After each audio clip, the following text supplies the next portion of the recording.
예.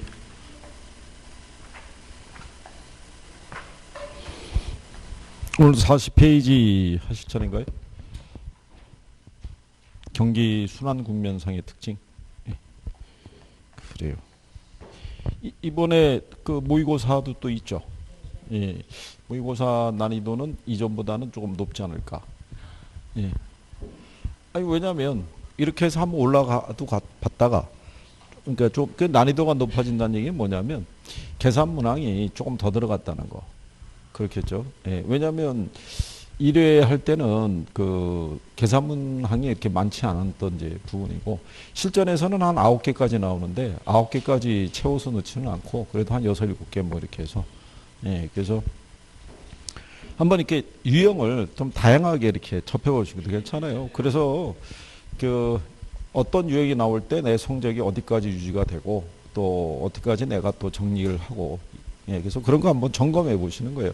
이게 최종 점수는 아니고 통상 이제 시험 보기 직전에 모의고사를 이제 실전 모의고사를 봤을 때 그때 그 성적이 시험장 가도 크게 차이는 없을 거라는 거.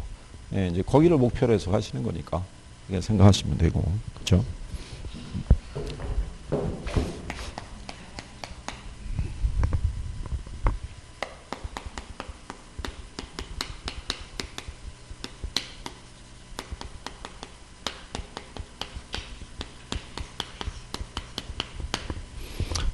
여기 파트는 이제 우리가 별표를 했던 파트였었고요. 이 순환 국면상의 특징을 보면 회복 시장이라는 게 있고 상향 시장이 있고요. 그 다음에 이제 후퇴, 그 다음에 하향, 그 다음에 이제 부동산에만 있는 게 이제 안정 시장. 그래서 5개의 파트로 나눌 수 있는데요. 상향 시장이 일반 경기의 호황에 해당하는 시장이고요. 하향이 일반 경기의 불황에 해당하는 시장인데 여기서는 이제 정리를 해 주시는 게 그 회복 시장에 가시게 되면 그 3번하고 4번 지문 있죠. 예, 그거하고 상향 시장에 가게 되면 2번하고 3번. 후퇴 시장에 가게 되면 역시 2번하고 3번. 하향 시장에서도 2번하고 3번. 그 다음에 안정 시장에서는 3번 있죠. 예, 그 정도를 기준으로. 왜 그러냐면 지난번에 설명해 드렸지만 경기가 회복이 되면 일단 거래는 늘어나겠죠. 예, 그러면 이제 부동산 시세도 이제 조금씩 올라가고요. 그리고 투자에 대한 심리도 이제 시작이 되고 그러면서도 공가라든가 공실은 이렇게 줄어들 때가 회복 단계거든요. 그러니까 제목을 보면 저게 우리가 유추가 돼요. 그러니까 저거를 우리가 지문으로 넣어서 틀리게 유도하지는 않을 거란 얘기죠. 그죠? 그래서 여기에서는 두 가지를 봤을 때 우리가 이제 부동산 전문 또는 유통 활동이라고도 얘기를 하죠. 예. 그러니까 이제 중개업자들의 입장에서 봤을 때는 매도자가 있고 매수자가 있으면 누구를 중시해야 되느냐 이런 얘기죠. 예. 그럴 때 이제 회복 시장에서는요. 초기는 매수자를 중시해요. 그러다가 이제 시간이 경과하면 매도자 중시로 바뀌죠. 그러니까 궁극적으로는 이제 매도자를 중시하는 경우인데 이게 경기가 회복이 되는 거를 우리가 바로 인식을 못해서 그래요. 일시적인 현상일 수도 있고. 이번에 보면은 그 정부가 재난지원금을 풀고 있죠. 그러면 이제 지역 상권에서 소비가 늘어나요. 그러면 그게 경기가 좋아졌다고 단정할 수 있냐면 그렇지는 않거든요. 8월 말일이 지나게 되면 그게 다 소진이 돼서 이제 끝난다고 봐야 되니까 이게 최소 못해도 상반기라든가 이렇게 지켜봐야 되는 거죠. 그래서 여전히 경기가 안 좋은 상태인지 아니면 진짜 경기가 회복이 돼서 매수세가 증가하는 건지 그거를 살펴봐야 되기 때문에 회복 단계에서는 이제 이런 변화가 나타난다는 얘기죠. 그래서 이제 이 과거의 거래 사례 가격이라는 것도요.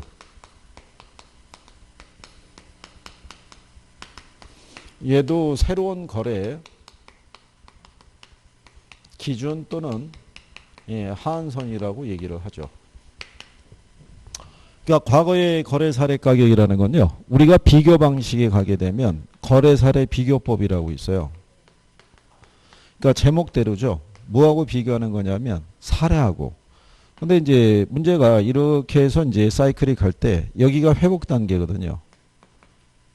근데 사례를 수집했다는 얘기는 이전보다 경기가 안 좋았을 때 거래된 사례를 수집하게 되면 지금보다는 시세가 어떻게 돼요? 싸게 거래되거든요. 그러면 얘를 보정을 시켜줘야 돼요. 올려서. 예. 그런데 이제 경기가 회복됐을 때쯤에서 수집된 사례. 그 얘기는 뭐냐면 거래 시점하고 기준 시점의 차이가 거의 없다고 봐야겠죠.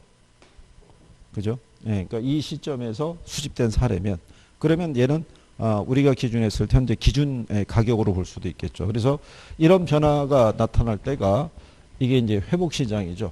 그러니까 이런 변화가 나타나는 거는 회복 시장하고 후퇴 시장이 있죠.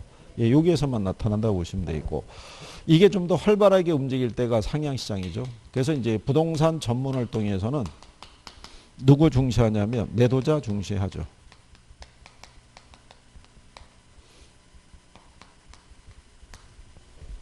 그래서 여기가 이제 부동산 매도 법칙이 작용하죠. 예, 그래서 부동산을 사려는 사람은 거래 성립을 당기려고 하고요. 예, 팔려는 사람은 뒤로 미루려고 하는 그런 현상이 나타나고요. 과거의 거래 사례 가격은 새로운 거래에 다 하한선이 되죠. 예. 그래서 이게 상이 들어오면 뒤에 들어오는 애는 이렇게 하가 들어오면 되고요. 그 다음에 이제 후퇴 시장으로 가게 되면 부동산 전문 활동에서는 초기는 누구 중시하냐면 매도자. 그러다 이제 시간이 경과를 하게 되면은 이제 매수자 중시하는 경우로. 그래서 여기는 이제 궁극적으로 매수자를 중시한다고 보시면 되겠고요. 과거의 거래 사례 가격은 새로운 거래했을 때 기준 또는 상한선이 된다는 거. 여기도 마찬가지죠. 경기가 후퇴하는 거를 바로 인식을 못한다라고 보시면 되겠고. 이게 불황에 접어들게 되면 부동산 전문 활동이 있죠. 여기에서는 이제 누구 중시하냐면 매수자를 중시하는. 그리고 이제 과거의 거래 사례 가격은 새로운 거래했을 때 다 상한선이 된다는 거. 그래서 이게 하향 시장이 들어오게 되면 그 다음에 들어오는 건 이게 상이 들어와야 된다라고 얘기했고요.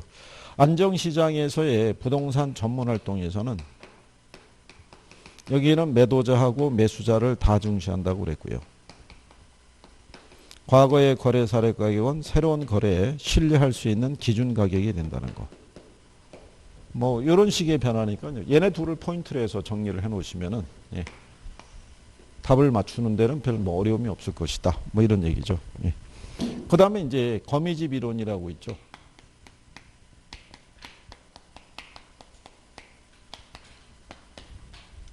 그래서 이제 거기 그 의의를 보시게 되면 거미집 이론이라는 건요. 이 시장에서 수요는 가격 변동에 즉각적으로 반응을 하는데 공급은 시차를 두고 반응하는 경우가 존재하더라 이런 얘기죠. 그 얘기가 이제 무슨 얘기냐면 부동산 경기는 일반 경기에 비해서 뭐가 크다라는 얘기예요. 그죠? 진폭이 큰 이유가 뭐냐면 타성 기간이라는 게 있어요. 요 타성 기간이 발생하는 게 공급의 비탄력성이 있죠. 이거하고 내구성이라는 게 있어서 그래요.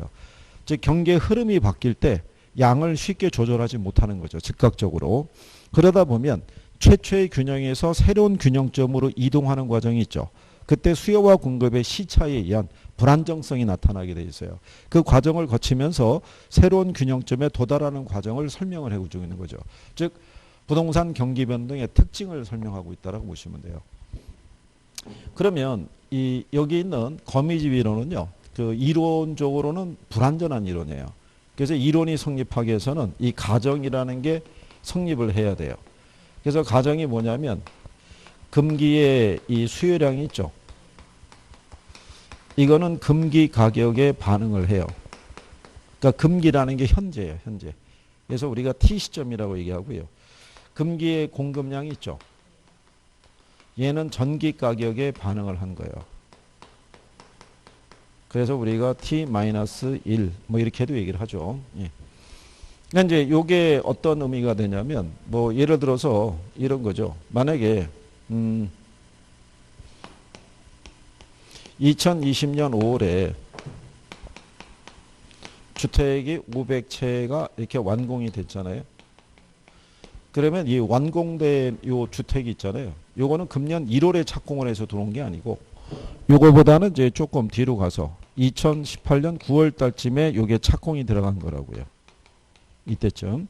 그럼 이때쯤 착공량이 결정이 됐을 때 있죠. 요때 이제 시장에서 수요가 증가해요. 수요가. 근데 요 수요가 한 뭐 500채 정도 규모의 수요가 증가했다고 가정하자고요. 이때 공급이 어떻게 되겠어요? 요때 수요가 증가할 때 공급의 반응은? 예? 이때 공급이 불변이에요. 단기적으로는 공급은 변하기가 어려워요. 그러면 무슨 상태가 되냐면 초과 수요 상태가 되죠. 초과 수요 상태가 되면은 이 조건 하에서 얘가 상승해요. 예. 그러면 공급자들이 요때 착공을 하죠. 그럼 요때 수요가 이렇게 늘었을 때 착공이 한 500채 착공이 들어가요. 이렇게. 그러면 이렇게 착공을 시작을 했을 때 이 사람들이 이제 요 물량에 맞춰서 착공이 들어갔을 때 왜 이렇게 착공이 들어가냐면 미래에 대한 합리적인 예측을 못 해요. 지금 요 수요 있죠. 요 가격이 있죠. 얘네가 완공이 될 때도 이게 그대로 유지될 것이라고 가정하는 거예요. 그래서 A라는 건설사가 착공이 들어갔잖아요. 근데 뒤이어서 B, C도 착공이 계속 들어가는 거예요. 그럼 걔들도 똑같은 미래에 대한 합리적인 예측을 못하는 거예요. 이 수요가 이 가격이 앞으로도 이 물량이 완성이 될 때도 그대로 유지가 될 것이라는 전망을 하는 거죠. 근데 막상 출하가 되면 어떻게 되겠어요? 너무 많은 양이 공급이 되다 보니까 오히려 초과 공급 상황이라는 게 발생할 수 있다는 거예요. 그게 공급자들이 미래에 대한 합리적인 예측을 못하기 때문에 이런 현상이 발생한다는 거죠. 만약에 이 가정이 성립하지 않으면 거미집 이론은 성립이 안 돼요. 이게 그래서 우리가 이제 그 페이지 41페이지죠. 예. 그래서 이제 여기 보시면은 균형 조건에 보게 되면 이게 수렴형이라는 게 있고요. 그 다음에 발산형이라는 게 있고요.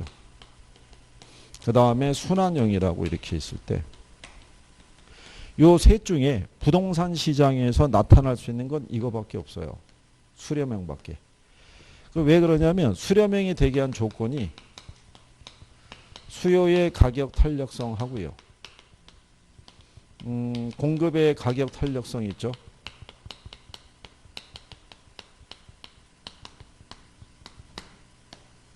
예. 이렇게 되는 거는 부동산 시장에서는 이 형태밖에 안 나타나요. 수요에 비해서는 공급이 상대적으로 비탄력적이기 때문에. 그죠? 근데 탄력성하고요. 기울기하고는 서로 어떻게 되냐면 역수예요. 이게. 그리고 요 기울기에 대한 절대값이 있죠.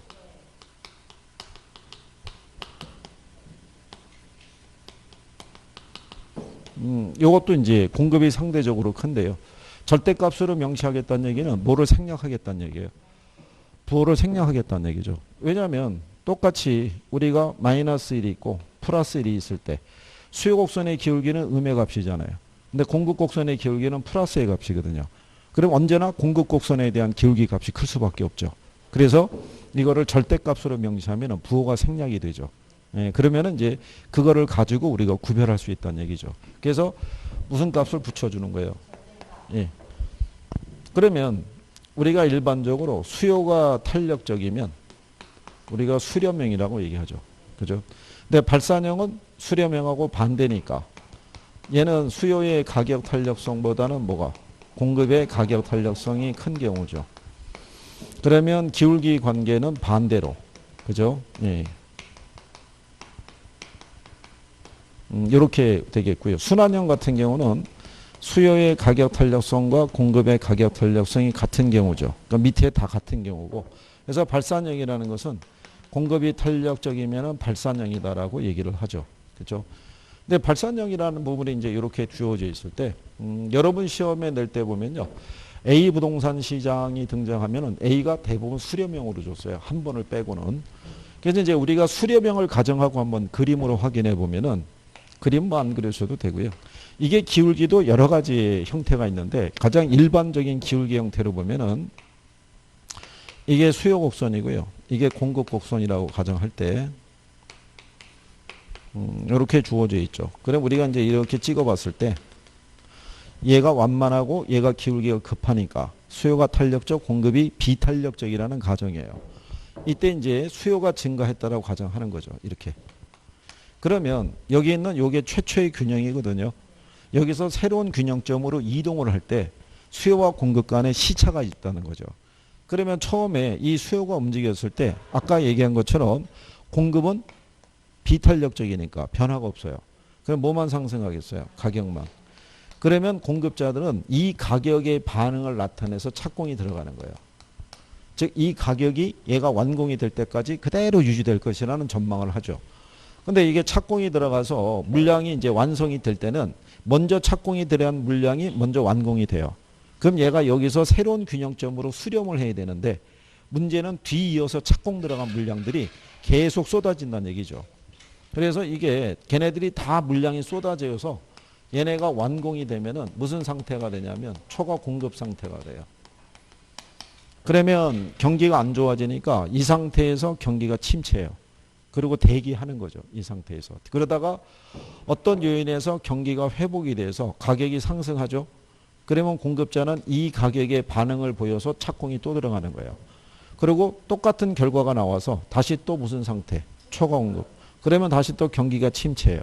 또 대기하고 있다가 경기가 살아나서 가격이 다시 상승하면은 이 가격에 반응을 보여서 착공이 또 들어가는 거죠. 이게 되풀이 되면서 새로운 균형으로 이렇게 수렴에 들어간다는 거죠. 그러니까 지속적으로 최초의 균형에서 새로운 균형으로 수렴해가는 과정에 지속적으로 초과 수요와 초과 공급, 초과 수요 총 이게 반복이 된다는 거죠. 이게 이제 수렴형의 논리라고 생각하시면 되겠죠. 그러니까 수렴형에서 새로운 균형으로 이렇게 수렴에 들어가는 과정을 우리가 설명하고 있다 그러면 발사량은 반대로 이렇게 확대되니까 새로운 균형점으로 수렴할 수 없다. 이런 얘기가 되겠죠. 근데 이런 거미집 모형의 형태는요. 주거용 부동산이 있고 상업용, 공업용 부동산이 있으면 어디서 더 강하게 나타나요? 예, 주거를 빼고 얘기해 보면 상업용이죠. 상업용. 왜냐하면 주택은 필수재적인 성격을 갖고 있기 때문에 경기가 좋든 안 좋든 기본적인 양은 소비한다고요. 그죠? 예, 괜찮아요. 우리가 뭐 서로 다 알고 있는 거죠. 그죠? 예, 그렇게 대답이 나올 거라는 거를. 예. 그래서 42페이지에 보시면 중간에 4번에 보면 거미집 이론과 부동산 경기라고 해놨잖아요. 그래서 일반적으로 필수재의 성격을 갖는 주거용 부동산보다는 상업용이나 공업용 부동산에 더 강하게 나타난다 이렇게 명시가 되어 있고요. 예.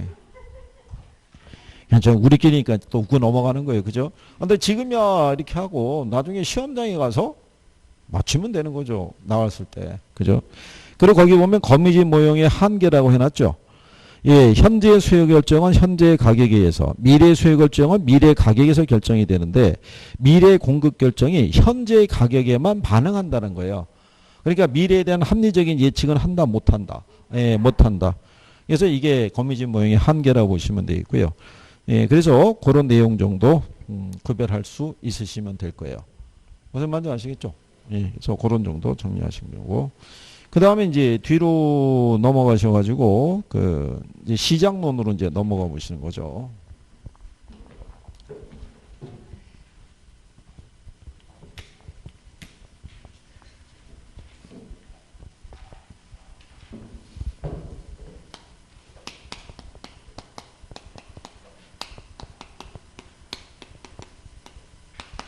예, 시장론의 시험 목차는 부동산 시장이 있고요.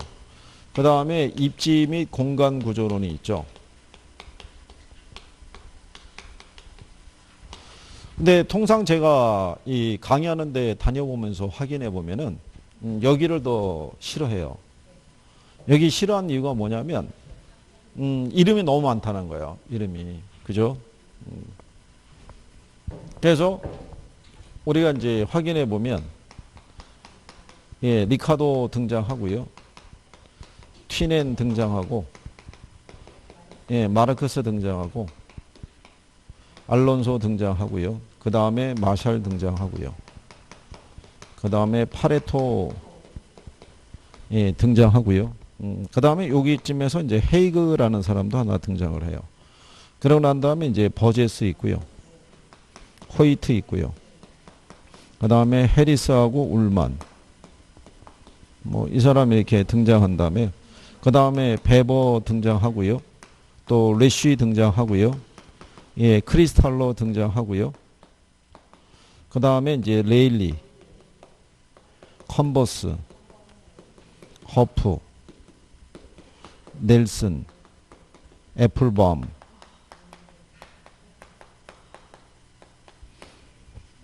예, 뭐 이 정도예요. 그죠? 예. 이게 싫다는 거죠. 이게 너무 많다는 거죠. 근데 이 사람들 이름이 안 나온 관계가 없는데 이름을 내요.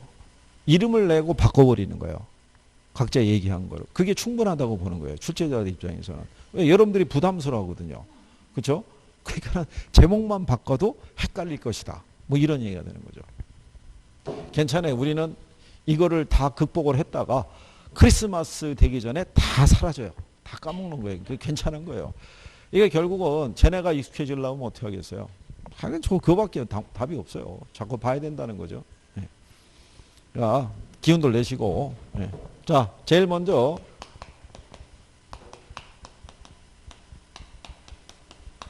그래도 얘 처음보다는 많이 낮이지 않았나요? 많이 낮은 거죠. 그 학원마다 또 틀린 게 뭐냐면 어느 학원을 가면은 튀내는 또 괜찮대요.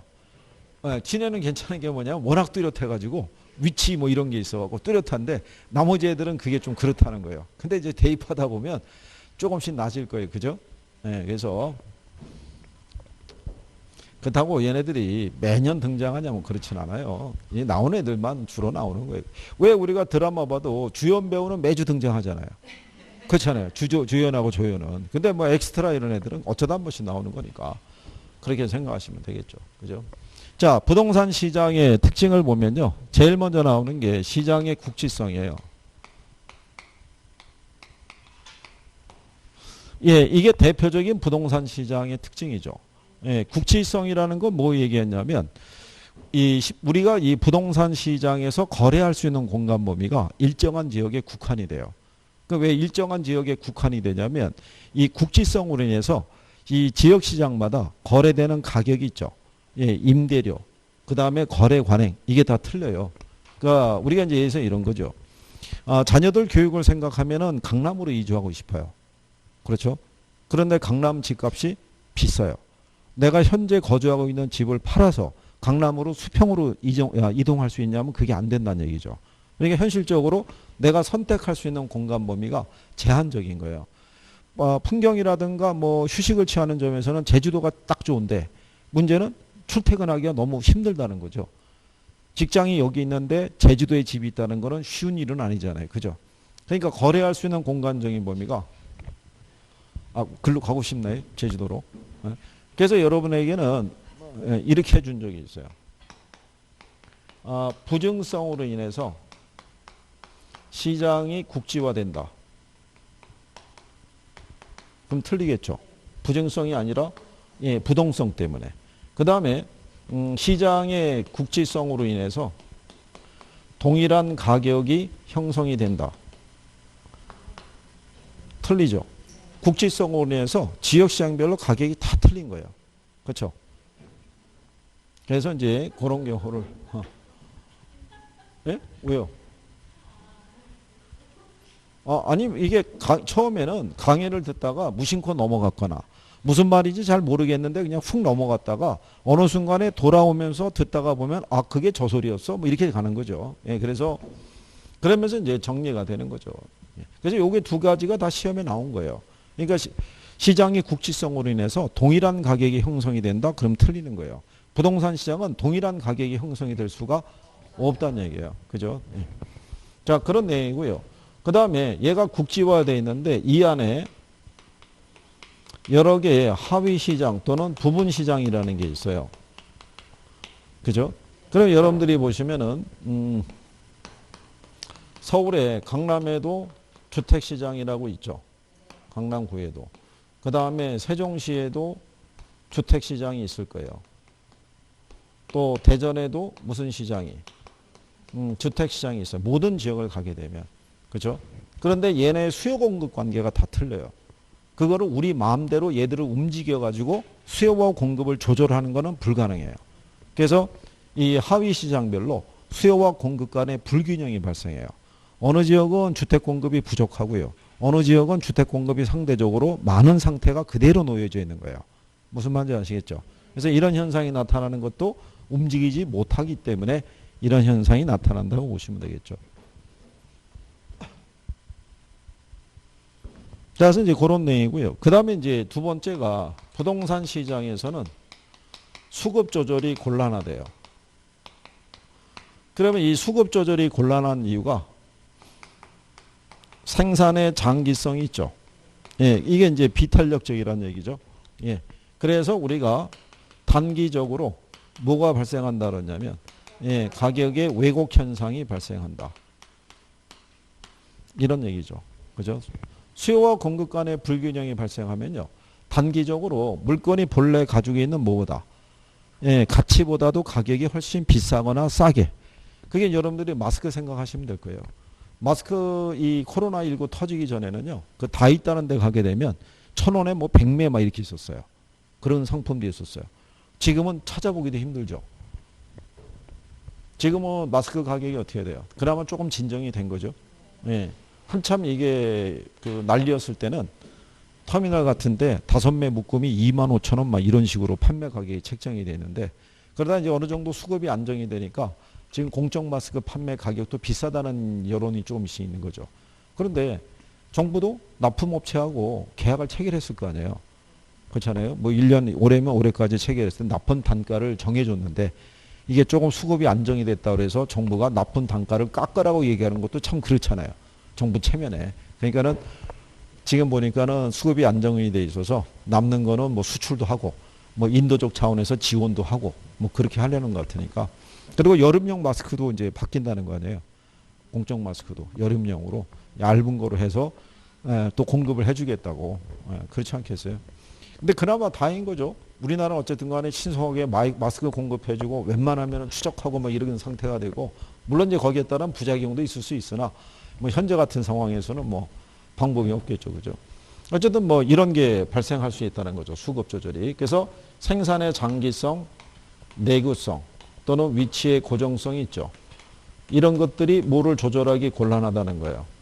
예, 수급 조절이 곤란해요. 물론 정부의 시장 개입도 가능한 거예요. 예, 정부가 규제를 강력하게 시행을 하게 되면 공급을 늘리기가 쉽지 않다라고 이렇게 보시면 되겠죠. 예, 그 다음에 이제 여러분들이 배우셨던 것 중에서 얘네 기억하시죠? 비 들어간 애들. 그죠? 예, 거기 보면 있잖아요. 시장의 비조직성. 그렇죠? 비표준화. 그 다음에 비공개성. 부동산 시장은 전국적인 유통체계를 갖출 수가 없어요. 그래서 일반적인 동일한 상품 같으면 공장에서 생산해서 도매상, 소매상을 거쳐서 가정에서 소비하게 할 수가 있는데, 부동산은 생산지가 곧 소비지예요. 그렇지 않겠어요? 예, 그래서 이때 좀 더 빠른 소비를 하기 위해서 마케팅 활동을 할 때 주로 이제 분양 대행업자라든가 중개사들을 또 많이 활용하기도 하죠. 그리고 상품이 개별성 때문에 표준적이지 못하고 거래 내역은 외부로 잘 공개가 된다 안 된다? 안 되죠. 그래서 거래 정보가 왜곡되어 있는 경우도 있더라라고 얘기하죠. 이런 경우가 이제 부동산 시장의 특징이라 할 수 있고요. 그 다음에 부동산 시장은 금융시장하고 연계가 되어 있어요. 그래서 이제 지금은 부동산 시장하고 금융시장이 이렇게 이제 통합되어 있는 추세인데, 여러분들이 왜 저기 적격 대출이라든가 디딤돌 대출 들어보셨죠? 예. 이 적격 대출이 보금자리론에 비해서는 대출 조건이 조금 완화되어 있는 거예요. 그게 이제 대출 기간도 한 30년 정도고요. 연리 한 3, 4% 수준이고, 연소득 한 7천만 원 부부 합산 미만이면 신청이 가능한데 인기가 좋으니까 상품이 바로 소진이 돼요. 예. 그래서 상반기에는 거의 다 팔렸대요. 이게. 그러니까 이제 그게 대출이 쉽지 않으면 어떻게 되겠어요? 그러면은 예, 거래하기 힘든 거예요. 그리고 요즘 이제 우리나라 보면은 6억을 넘어가는 주택에 대해서는 대출 규제가 강하게 들어가기 때문에 집을 마련하는 게 쉽다 어렵다. 예, 그래서 이제 언론에도 소개되는 게 어떤 양반이 집을 구입을 하려고 그랬는데 그 집의 시세가 5억대 후반에서 6억으로 휙 넘어가 버린 거죠. 그러니까는 대출 규제가 이루어지니까 거기는 생각을 못 하는 거죠. 그러면 주택 가격이 또 올라가 버린 데를 피해서 또 다른 지역으로 갈 수밖에 없고. 그러니까 부동산 자체가 고가품이다 보니까 그럴 수밖에 없어요. 현재 오늘 기사 난 거 보니까 서울시 기준하게 되면 이게 중산층 있죠. 중위소득. 중위소득이 6천만 원이 넘어선 게 처음이라고 그러는데, 예, 연봉이 6천만 원인 사람이 서울에서 그러면 또 주택 가격을 또 중간치를 뽑았어야 됐을 거 아니에요. 그게 7억이 조금 넘는데요. 예, 그거 살려고 그러면 약 한 11년 7개월 동안 있죠. 예, 안 먹고 안 입고 안 썼을 때 그거를 살 수 있다는 거예요. 근데 문제는 연봉이 그것도 6천인 사람인 경우지 하위 소득에서는 꿈도 못 꾸는 거예요. 연봉이 한 3천만 원인 사람이 7억을 만들려고 생각해 보세요. 말도 안 되잖아요, 그게. 그렇잖아요. 그러면 현재 젊은 세대 입장에서는 연소득이 그 정도는 안 되거든요. 특별한 어떤 이제 예를 들어서 뭐 좀 더 연봉을 많이 받을 수 있는 직군에 들어가지 않고서는 그러니까 일반적으로는 참 쉽지 않은 경우죠, 그게. 그냥 어쨌든 간에 나아지겠죠, 뭐. 그 다음에 또 정부는 무슨 제한이 많아요? 예, 많을 수밖에 없는 게 뭐냐면 시장 안에서는 자원 배분이 효율적으로 못 이루어져요. 그러니까 누가 개입할 수밖에 없어요. 예, 정부가 또 개입을 할 수밖에 없는 그런 구조란 얘기죠. 이게 이제 일반 시장과는 다른 부동산 시장의 특징이라고 생각하시면 돼요. 그죠? 예. 자, 그 다음에 이제, 예. 그 밑에 가면은 완전 경쟁 시장이라고 해놨죠. 예. 요건 이상적인 시장이라고 그랬었죠. 요 밑에 있는 그 조건이 있죠. 4개. 4개 조건 중에서 하나라도 충족이 안 되면 불안전 경쟁 시장이에요. 근데 일단 부동산 시장은 시장 참여자의 수가 어떻게 돼요? 제한적이죠. 소수. 그죠? 근데 완전 경쟁 시장은 시장 참여자의 수가 무수히 많은 거예요. 시장에는 아이스크림을 생산한 업체도 여러 개죠. 아이스크림 소비하는 사람도 무수히 많잖아요. 그죠? 근데 내가 아이스크림을 안 사 먹는다 그래서 아이스크림 가격에 영향을 줄 수 있냐면 그렇지 못해요. 그냥 시장에서 정해지는 가격을 그대로 받아들일 수밖에 없어요. 그렇잖아요. 네, 근데 부동산 시장은 워낙 고가품이다 보니까 지역 시장별로 소수의 구매자하고 판매자가 존재해요. 그러니까 경기가 좋을 때는 매도자가 시장 가격을 주도하고 경기가 안 좋을 때는 매수자가 시장 가격을 주도하는 이런 현상이 나타나기 때문에 구조적으로 부동산 시장은 불안전 경쟁 시장에 해당이 된다. 이렇게 생각하시면 될 거예요. 그 다음에 이제 뒤로 넘어가시면 시장의 기능이라고 있어요.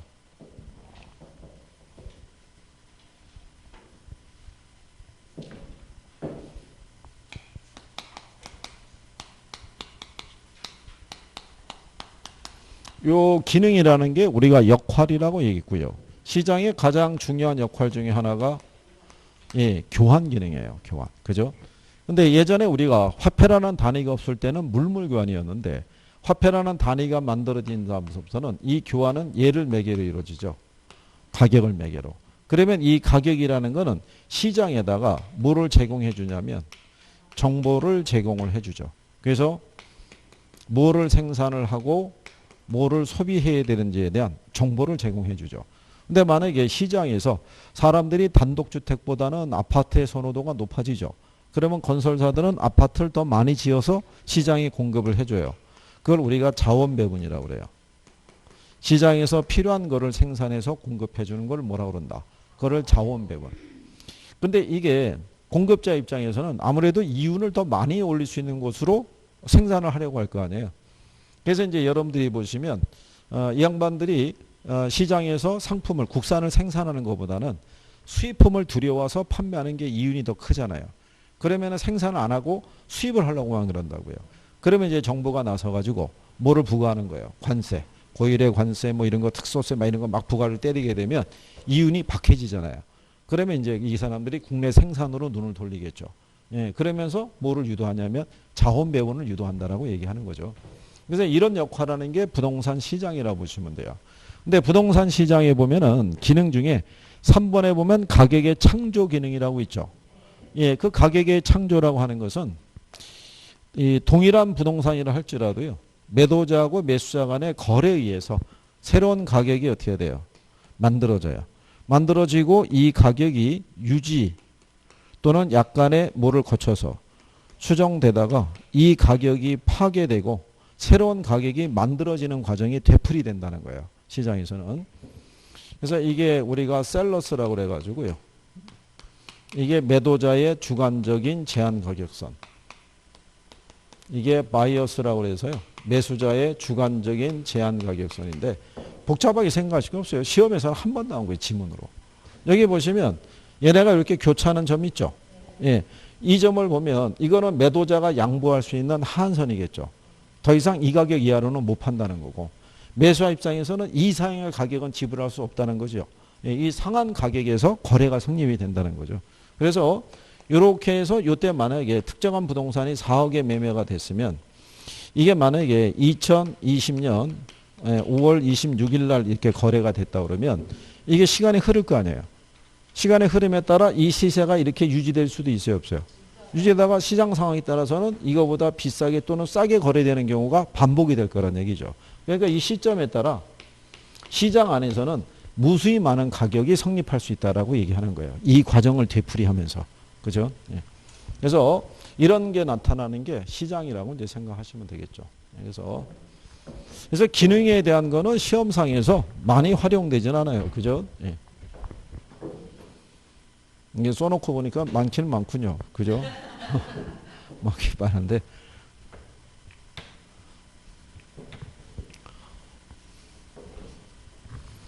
저건 이제 그 작년 시험에서 약간의 이제 수능 패턴을 좀 인용해서 문제화해서, 수능 패턴이 뭐냐면 수능 패턴이 박스 2개 주는 거예요. 네, 여기 이론을 주고 밑에 보기에서 찾으라는 거예요. 연결되어 있을 때 이렇게. 그런 배열로 2개가 나왔던 거죠. 그죠? 그러니까 여러분들도 그런 식으로 연습을 하시면 나중에 연결이 다 돼요. 네, 포인트가 다 있으니까 그렇게 생각하시면 되겠고요.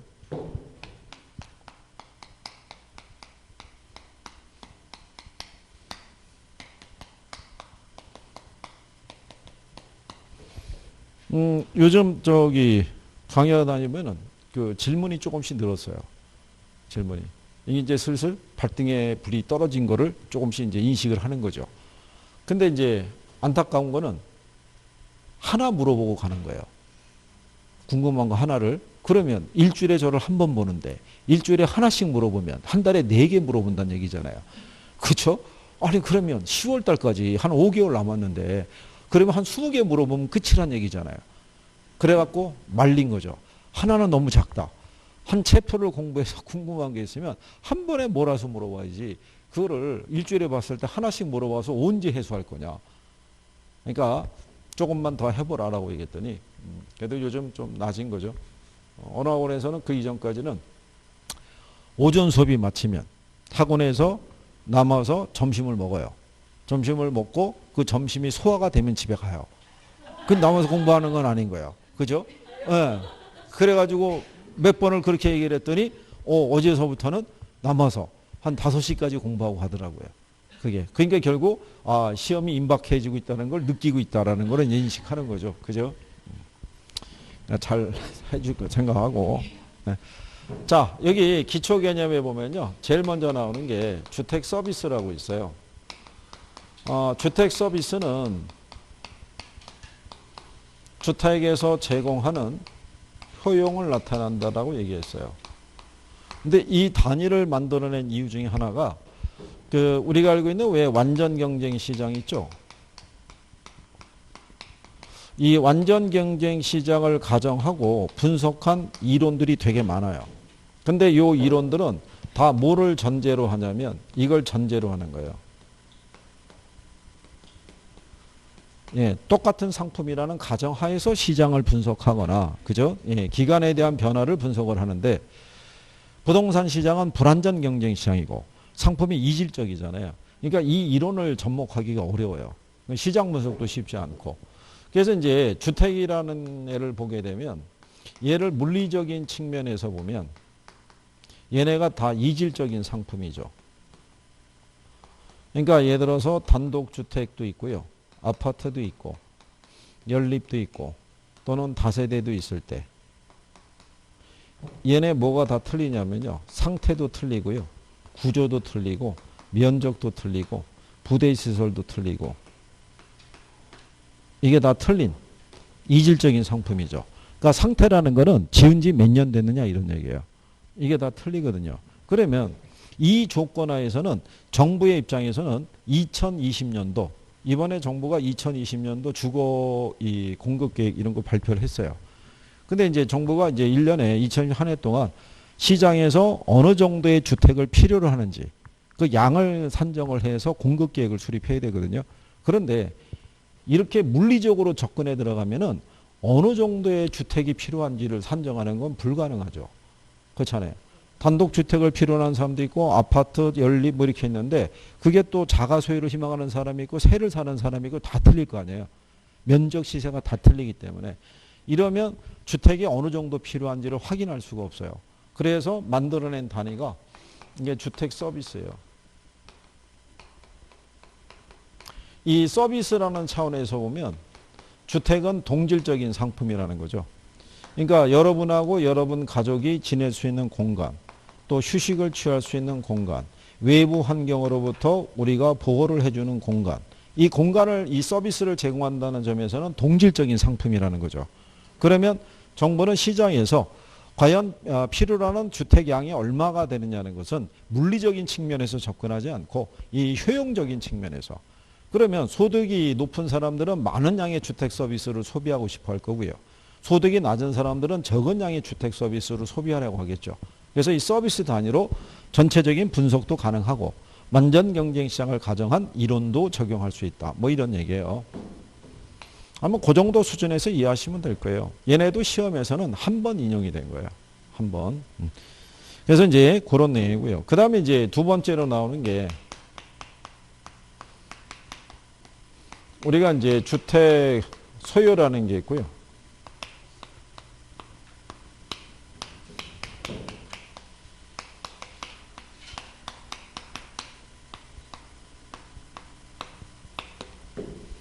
이렇게 주어져 있을 때 여기는 이 주택 소유라는 건요.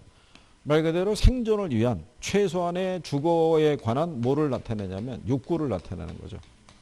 그러니까 이 욕구라는 거는 주거 공간이 최소한 몇 평은 돼야 되고 거실은 얼마는 돼야 되고 방수는 이걸 얘기하는 게 아니라 생존을 위해서 필요한 최저 주거에 관한 욕구를 우리가 얘기하는 거죠. 근데 이 욕구를 나타내는 사람들이 누구냐면 이 사람들이 무주택 서민인데 이 사람들이 필요한 욕구는요. 이 시장을 통해서는 공급이 될 수가 없어요. 시장은 이윤을 추구하는 사람들이기 때문에 이 사람들이 만약에 이 사람들이 원하는 규모의 적은 주택을 만약에 규모가 작은 주택을 공급하더라도 이 사람들은 그거를 소비할 수가 없어요. 왜냐하면 구매력이 없어서. 욕구는 있지만. 그렇기 때문에 이 사람들의 욕구는 누가 채워줘야 돼요? 정부가. 뭐를 공급해 줌으로써. 근데 이것도 아주 서민은 못 들어가요. 이것도 보증금이 한 2천, 3천 이렇게 필요로 하기 때문에 이것도 관리비도 싸고 그러지만은 왜냐하면 시장에 가게 되면 하위 소득 계층 있잖아요. 그 양반들은 한 달 소득이 30만 원도 안 되는 사람들도 많아요. 이게. 근데 지금 정부는 이 임대주택을 누구 위주로 공급하냐면 청년들 위주로. 예, 그래서 주로 보면 왜 청년 희망주택이라 그래가지고 주거 취약계층 그래서 걔네들을 위주로 공급해주는 이유가 지금 우리나라도 이제 아마 지금도 그렇게 하고 있지만 심각한 저출산 국가예요. 그잖아요. 그래서 출산율, 출생률하고 사망률을 봤을 때, 뭐 작년 기준에 했을 때는 사망률이 오히려 높아지는 뭐 그런 수준이니까. 근데 왜 그러냐면 아까 말씀을 드렸지만 그 청년들의 입장에서는 미래에 대한 뭔가 계획을 세울 수 있어야 되잖아요. 근데 현재 받는 급여를 가지고 그리고 이제 우리나라 보면 비정규직이 많잖아요. 정규직으로 취업이 되면 관계가 없는데 비정규직이 되면은 그런 뭐 아르바이트해서 돈 버는 거하고 뭐 크게 다를 게 없잖아요. 그러면 미래가 불안정하죠. 그러니까 우리나라 젊은이들이 왜 산무, 오무, 칠무 막 이런 그 얘기가 나왔던 게 불과 몇 년 전이에요. 그렇잖아요. 그래서 이제 그런 게 있다 보니까 일단 주거 불안 문제부터 어떻게 돼요? 해소가 좀 돼야 어느 정도 그 다음도 생각해 볼 수 있고 그렇다는 얘기죠. 근데 이제 또 지나다가 고령화 사회로 접어들고 있으니까 우리나라에 보면은 독거노인들이 많다고요 또. 그러면 그분들을 위한 주택도 어떻게 돼요? 예, 지어서 공동으로 생활할 수 있게끔 또 해줘야 된다고요 그게. 그러니까는 참 쉽지 않은 거죠. 근데 여기 있는 주택 수요 있죠. 예, 우리 디맨드 배우셨죠. 이 수요는 유효 수요예요. 그러니까 이 사람들은 이걸 갖고 있다고요. 예, 이걸 수반하고 있으니까 이 사람들이 필요로 하는 거는 여기서 다 공급해줘요. 어디서? 시장에서. 그죠? 다양한 유형의 주택을. 그래서 여기 소유하고 수요에 대한 거는요, 여러분 시험에서는 이렇게 한번 해준 적이 있어요. 금융 아시죠? 예, 금융이 요 소요 있죠? 예, 얘를 유효 수요로 바꿔준다고. 자, 주택 소유는 욕구만 가지고 있잖아요. 욕구만. 뭐가 없는 거예요? 구매력이. 근데 금융이 구매력을 채워주는 거죠. 그러면 무슨 수요로 전환할 수 있는 거예요? 유효 수요로. 예. 그래서 그런 금융이 그런 역할을 한다라고 여러분 시험에 한번 활용한 적이 있어요. 그죠?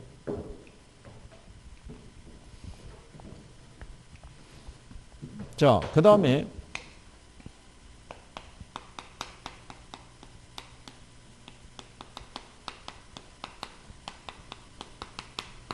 주택 절량하고 이제 유량이 있을 때요. 주택 절량에 공급량하고 예, 수요량이 있었을 때. 자, 만약에 현재 서울시에 주택이 1,500만 채가 이렇게 존재하는데요. 이 중에 100만 채가 공가라면 주택 절량의 공급량은 1,400만 채다. 자, 맞겠어요? 틀리겠어요? 현재 서울시 주택이 1,500만 채가 존재한대요. 근데 이 중에 100만 채가 공가래요. 그러면 주택 절량의 공급량이 있죠. 공급량은 1,400만 채다. 맞다, 틀리다?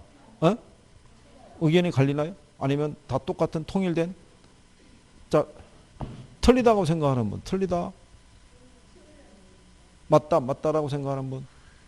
이게 맞다는 의견 표현을 하고 싶은데 갑자기 틀리다는 표현으로 넘어가니까 그냥 쳐다보면 모르는군요. 여기 절량의 공급량이라는 게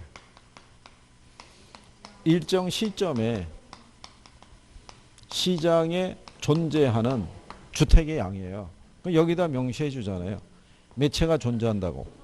예. 그러니까 절량의 공급량은 1,500만 채고요. 예. 그 다음에 100만 채가 공가죠. 그럼 얘가 공급량이 아니라 수요량이 1,400만 채죠. 그래서 얘는 일정 시점에 사람들이 보유하고 있는 양이죠. 그래서 이 절량의 공급량과 수요량 관계는 구별할 수 있어야 되고요. 그 다음에 주택 유량이라고 있죠. 예. 유량도 뭐가 있어요?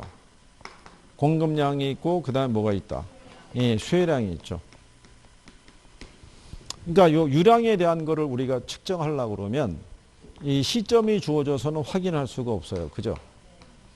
2020년 뭐 5월 현재 서울시 주택이 1,500만 채가 주어져 있을 때 요 중에 작년에 공급된 양을 우리가 확인하려고 그러면 이 시점을 갖고는 확인할 수가 없죠. 그러면 뭐가? 구간이 설정이 돼줘야 돼요. 2019년 한 해 동안 공급된 주택이 5,000채였다. 그리고 2018년에는 약 한 7,000채 정도가. 그 다음에 2017년에는 예를 들어서 6,500채 정도가. 이렇게 구간을 설정해주면 매년 공급되는 양을 우리가 구별할 수 있어요, 없어요? 예. 근데 이 지난 3년을 돌이켜보면은 가면서 전반적으로 이렇게 되거든요. 예. 그러면은 경기가 어떻게 해야 돼요? 작년에 조금 더 안 좋았다는 걸 확인할 수 있죠. 그래서 주택 경기를 파악할 때 이런 유량 개념을 대입을 해요. 그렇죠? 예. 왜냐하면 절량을 갖고는 이 경기 흐름을 파악하기는 어렵죠. 이건 누적된 양이니까. 그렇죠? 그래서 절량하고 뭐하고 유량에 대한 거를 그리고 이렇게 보시면 되겠죠. 일정 시점에 시장에 존재하는 양과 사람들이 보유하는 양이 있죠. 예, 그거는 서로 다를 수 있겠죠. 그죠? 예, 거기까지 시험에 나온 거예요. 거기까지. 그리고 이 절량의 공급량이라는 거는 서로 다른 시간대에 공급된 양이 누적된 거라고 생각하시면 되겠죠. 무슨 말인지 아시겠죠? 서로 다른 시간에 공급된 양이 쌓여서 뭐가 되는 거예요? 그게 절량이 되는 거니까. 그래서 우리가 절량 공급 곡선을 단기 공급 곡선이라고 그래요. 그래서 기울기를 어떻게 표현한다? 수직선으로. 왜냐하면 일정 시점에 존재하는 양이 있죠. 예, 얘는 불변이에요. 그죠? 수요가 늘어나더라도 일정 시점에 이 양은 우리가 늘릴 수가 없죠. 그렇죠? 그래서 우리가 저량 공급 곡선을 단기 공급 곡선이라고 그래요. 단기. 근데 유량 공급 곡선은 장기 공급 곡선이라고 그래요. 그래서 이렇게 우상향하는 기울기를 가져요. 그러니까 뭐 이런 거죠. 원래 이 수준에서는 매년 이 정도의 양을 공급을 했다가 이런 식으로 수요가 증가해서 주택 가치가 상승하게 되면 그 다음 기회에 들어오는 양은 많아지겠죠. 근데 거꾸로 수요가 줄어들게 되면 그 다음 기회에 들어오는 양은 적게 공급이 되겠죠. 뭐 이런 식의 변화라고 보시면 되죠. 그래서 참고 그렇게 하시면 되겠고요. 거기 예문을 다 넣어드렸죠. 유량과 저량에 대해서. 그 다음에 이제 50페이지에 가면 주택의 여가작용이 있어요. 잠깐 쉬었다가 거기서부터 해보시죠.